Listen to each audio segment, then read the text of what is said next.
Jinwoo magkakaroon na ng ikalimang Shadow General at magtatagumpay kaya siya sa pagpapagaling sa kanyang ina. Yunho kakalabanin ng isa sa mga S-Rank Hunter ng Korea at ipapakilala na dito ang mga S-Rank Hunter ng Japan. Kaya naman simulan na ang Chapter 88 up to Chapter 90 at kung bago ka lamang sa aking channel ay mag-follow at subscribe ka na. Let's go! Nakakuha si Jinwoo ng isang singsing, isang longsword, dalawang dagger at dalawang sungay na siyang kukumpleto sa kanyang set item. Higit sa lahat ay nakuha na din niya ang pangatlong item upang magawa niya na ang Holy Water of Life at dito nga ay sinimulan niya na ang paggawa at nakadepende raw ang successful rate kung gaano kataas ang intelligence stat ni Jinwoo. Kung alam lamang daw ni Jinwoo na nakadepende pala ito kung gaano kataas ang kanyang intelligence ay nilaan daw pala niya dapat ang kanyang mga puntos para dito. Matagumpay na nagawa ni Jinwoo ang Holy Water of Life kung saan magagamit niya ito ng 6 na beses, subalit isa sa 3 sangkap ay tuluyan nang nawala. So ito raw pala ang itsura ng Holy Water of Life at kaya daw kaya talagang pagalingin nito ang sakit ng kanyang ina kung kaya't nais na raw niyang umuwi upang malaman niya ang magiging resulta. Dala-dala ni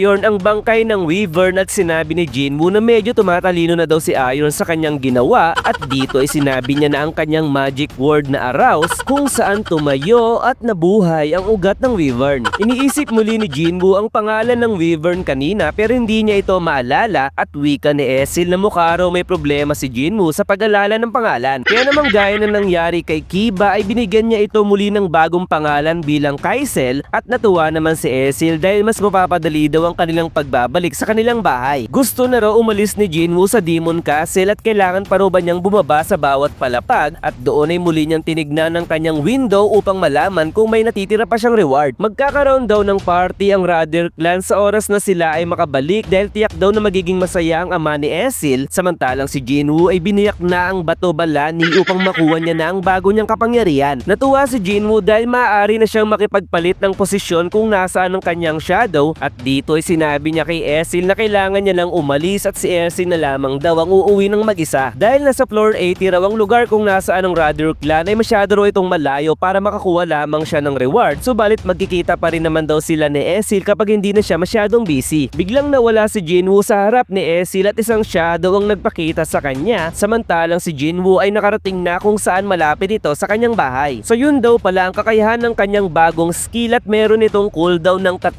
oras at ginamit niya si Kaisel upang mapadali ang pagpunta niya sa kanyang ina. Sumunod ay pinapakita ni Mr. Wu ang mga data na galing sa Japan at gaya daw ng sinabi ni Mr. Goto ay umalis ang mga langgam sa kanilang lungga nung sinalakay ito sa una hanggang pangatlong raid maliban lamang sa Reyna at mga Royal Guard. The fact na lagi daw nagbabago ang itsura ng mga langgam ay patunay lamang na nag-e-evolve ito every generation at isang taon lamang daw talaga ang buhay na pwede nilang itagal. Medyo nababothered daw si Chairman sa bantay ng Reyna at tinanong kung meron bang possibility na bumalik ang mga langgam sa kanilang pugad at sagot ni Mr. Wu na kaya daw makipag-usap ng mga langgam sa pamamagitan ng kanilang wavelength at pinaplano daw ni Mr. Goto na guluhin ito gamit ang jamming signal. Kung ganun daw pala ay kailangan na lamang nilang alalahanin ng Reyna pati ang gwardiya nito, subalit biglang napalingon si Chairman dahil minaramdaman itong napakalakas na kapangyarihan at naisip kung kanino daw ba kaya ito nanggaling at hindi pa rin daw ba nila makontak si Jinwoo. Naramdaman din pala ito ni Baek Yunho at tinanong kung napil daw ba ito ng kanyang kausap at sagot naman ng lalaki na kahit siya ay retired na ay hindi naman daw bumaba ang kanyang ranggo at maaari daw nagtatalo si Mr. Choi at Miss Cha sa share nila sa kanilang guild. Dito ay pinakita na ang dating hunter na si Min Byung-gu at sinabing ngumiti naman daw si Baek Yunho dahil dadali daw ito sa pagtanda kung lagi itong seryoso. Tinanong ni Min Byung kung gusto raw bang makarinig ni Yunho ng nakakatawang kwento, subalit tumanggi naman ito at naisip na bukod daw sa sense of humor ni Min Byung ay masasabi niyang isa rin itong weirdong tao. Si Min Byung daw ang una at kaya sa isang S-Rank Hunter na nagretiro ng maaga at sino daw kaya ang gagaya sa kanya dahil malaki daw ang kinikita ng isang S-Rank Hunter at hindi rin naman daw mayaman si Min Byung-gu. Tutuloy daw ba si Baek Yunho sa pagsalakay sa Jeju Island sapagkat nakita naman daw siguro nito kung ano ang nangyari kay Yunsuk at sagot naman ni Yunho na yun daw mismo ang dahilan kung bakit kailangan niyang pumunta dahil kung pababayaan nila ang mga langgam na to ay maaaring mawasak ang buong South Korea. Kailan pa raw naging ganito si Yunho, wika ni Min Byung at sagot naman nito na pinagmumukhang cool lang daw niya ang kanyang sarili dahil obligasyon naman daw talaga niyang pumunta sa Jeju Island. Ayaw daw sumama ni Min Byung at at kung naroon daw si Baek Yunho upang siya ay hikayati na hindi raw siya sasama, pero sagot ni Yunho na naroon daw siya upang makita lamang si Minbyung dahil maaring hindi na sila magkita sa hinaharap. Naghahanda raw ngayon si Minbyung sa kanyang exam upang maging teacher at naalala niyang inaalok din siya ng Eugene Company upang maging guild master sa gagawin nilang guild at marami pa raw siyang natatanggap na offer simula noong siya ay magretiro. Ayaw daw ni Minbyung ang kanyang sarili dahil hindi raw siya para sa pakikipaglaban kung kaya't magtuturo na lamang siya ng Korean history. Bakit ito raw ang napiling subject ni Minbyung, tanong ni Yunho, at sagot naman ito na alam naman daw siguro ni Yunho na mahilig siya sa historical drama. Ito raw ang normal para sa kanya dahil mas mainam daw siguro kung ang pakikipagdigmaan ay mananatili na lamang bilang kwento at naisip ni Yunho na si Minbyung ang normal sa kanila at ang mga hunter ang siyang abnormal sa mundo. Ilan lamang daw ang mga hunter na ayaw ang pakikipaglaban sa mga halimaw at meron din namang mga healer na masaya sa kanilang ginagawa na makatulong sa kapwa. Sumunod ay dumating na si Jinwoo sa hospital at naisip na wala nang atrasan ng kanyang gagawin at kahit daw mainom ng kanyang ina ang holy water of life ay hindi naman siya nakakasiguradong gamot ay laging bago. Charot, ay hindi naman siya nakakasiguradong gagaling ito sa kanyang sakit. Subalit marami na raw siyang nasaksihan na miracle na gawa ng system at kung sasabihin niya raw ito sa iba ay maaaring hindi sila maniwala gaya ng katulad niyang isang E-rank na naging malakas at ito raw ang kapangyarihan at kayang gawin ng system. Sinimulan na ni Jinwoo ang proseso sa pagpapainom at mahalata nating nanginginig ang kanyang kamay, subalit huminga lamang siya ng malalim at naisip na hindi pa pala siya nagsisipilyo. Pinainom niya na ang holy water of life sa kanyang ina at may bigla siyang naalala nang makita ang peklat nito sa leeg sapagat dito ay natapunan niya ang kanyang ina ng mainit na tubig. Ganun pa man ay mas inalala ng kanyang ina ang kanyang kalagayan noong mga oras na yon at naisip na siya daw ang dahilan kung bakit nagkaroon ng peklat sa leeg ang kanyang ina. Unti-unti nang nagbabago ang kulay ng balat ng kanyang ina, subalit kahit ganun pa man ay hindi pa rin ito nagigising kung kaya't naisip ni Jinwoo na ibuka na ng kanyang ina ang dapat ibuka. Mali, ibuka na daw ng kanyang ina ang kanyang mga mata. Isa lamang daw ang rason ni Jinwoo kung bakit nais niyang maging malakas noon at ito nga raw ay upang iligtas ang kanyang ina, kaya naman gumising na raw ito at hayaan na siya na ang sumalo sa mga burden na dinadala ng kanyang ina. Pinakita namang hindi makapag-concentrate si Gina sa kanyang pag-aaral kung kaya't lumabas ito ng bahay at naramdaman na medyo warm daw ang paligid sa gabing ito. Habang nakayuko ay pinakitang bumangon na ang nanay ni Jinwoo at tinanong kung si Jinwoo daw ba ang nasa kanyang tabi at gaano daw siya katagal natulog. Sinabi ni Jinwoo na 4 na taon nang natutulog ang kanyang ina at tanong muli nito na kumusta na raw si Gina at nagpasalamat dahil tinupad daw ni Jinwoo ang kanyang pangako noon. Dahil sa nagkasakit daw ang nanay ni Jinwoo ay maaaring nahirapan ng bida sa mga bagay-bagay at doon na hindi na napigilan ni Jinwoo ang maluha at binuhos niya na ang isang balde ng luha na naipon niya ng 4 na taon. Sumunod ay nagulat ang doktor dahil nalaman niyang nagising ang nanay ni Jinwoo sapagat hindi pa raw ito nangyayari noon kahit saang parte pa ng mundo. Hinihiling daw ni Jinwoo na sila ay payagan ng umuwi, ngunit sagot ng doktor na wag daw itong payagan sapagat maaaring hindi pa ito makapaglakad dahil tulog ito ng 4 na taon. Subalit wika ng isang doktor na nasa perfect condition daw ang pasyente na para bang hindi ito nakatulog sa loob ng 4 na taon. Hindi makapaniwala ang head doctor sa kanyang narinig pero magkakaroon daw sila ng problema kung paalisin nila ito agad at kailangan nilang sabihan ng mas mataas sa kanila, pero sagot ng isang doktor na hindi raw normal ang guardian ng pasyente sapagat narinig na daw ba nito ang tungkol kay Song Jinwoo na naging ika-10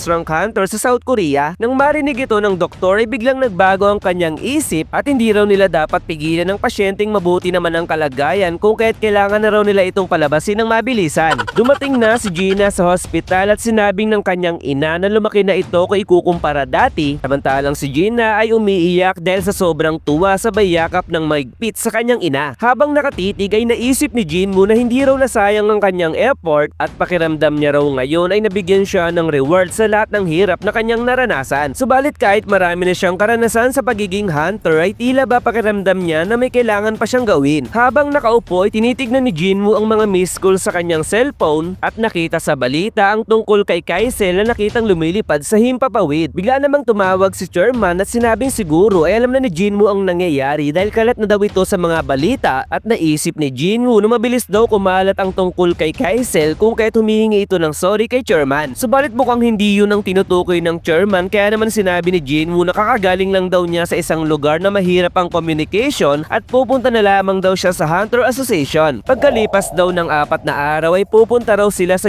Jeju Island upang sugpuin ng mga langgam, subalit upang magawa daw ito ay kailangan nila ang tulong ni Jinwoo. Pangarap daw ng mga tao na ma-recover nila ang Jeju Island kung kaya't maaari daw bang tumulong si Jinwoo, at naisip ni Jinwoo na maraming highest grade monster ang naninirahan doon na perfect para siya ay magpa-level up, subalit bigla niyang naisip ang kanyang ina at nang siya ay sasagot na ay bigla siyang nakaramdam ng malakas na kapangyarihan. Mukha raw may naglalaban na hunter malapit sa kanila, wika ni Jinwoo, at sagot ng chairman na tama daw ang naramdaman ng ating bida. Ngayon daw ay tiyak na may S-rank hunter ang nag-warm up para sa paghahanda nila sa Jeju Island, at nandito raw ngayon si Goto Ryuji kasama ang iba pang S-rank hunter ng Japan. Kahit daw hindi isang hunter ang isang tao ay tiyak daw na alam nilang tungkol kay Mr. Goto na siyang pinakamalakas na S-rank hunter sa Japan. Doon ay tumungo na sila Jinwoo sa gym, at dito ay pinakitang si Baek-Yunho ay nakapalit na ng anyo at papasugod sa kanyang kalaban. Nagkahawakan ng kamay si Yunho pati ang kanyang kalaban at tila ba nakaramdam sila ng pitik sa kanilang mga bayag, at biglang nahawakan siya sa kanyang balikat at tinalisod ang kanyang paa, sabay napatumba siya ng lalaking ito na para bang isang taekwondo master. Humiyaw ang lalaki at sinabing hindi raw ginagamit ni Yunho ng tama ang kanyang lakas, at doon ay nagkahawakan muli sila ng kamay upang malaman kung sino ang nababakla sa kanilang dalawa. Sabay ngumiti sila sa isa't isa na tila ba sinasabi na ikaw ang bakla Yunho, mali, ikaw ang bakla sa ating dalawa. Bihira daw ang pangyayari na magtipon-tipon ng mga S-rank hunter sa iisang lugar, at wika naman ni Jinwoo na medyo lamang daw ang kalaban ni Yunho, subalit wika ni Mr. Choi na kung gagamitin daw ni Yunho ang buo niyang lakas ay hindi raw makakasabay ang kanyang kalaban. Ang lalaki daw na kalaban ni Yunho ay si Mang Dong-ok na siyang guildmaster ng Fame Guild, at tanong naman ni Jinwoo na bakit daw hindi nilalabas ni Yunho ang buo niyang lakas kung kalaban niya ay isang S-rank hunter, pero sagot ni Mr. Choi na marami daw kasing nanonood ngayon. Nagiging totoong halimaw daw kasi si Baek-Yunho kapag lumalaban ito ng buong lakas, at naisip ni Jinwoo na totoo daw pala ang tungkol sa transformation ni Yunho. Pinakita na ang mga S-rank hunter ng Japan na si Izawa, Marie Ishida, Tanaka Kenjo, Hoshino Minoru, Kumamoto at Sushi, Takawa Kanae, Huzehima Tatsumi, Kai, Shimizu Akari, at si Goto Ryuji, the strongest S-rank hunter ng Japan. Magkakaroon kaya ng laban sa pagitan ng S-rank hunter ng South Korea at S-rank hunter ng Japan, kaya naman abangan nyo ang susunod nating review. Goodbye!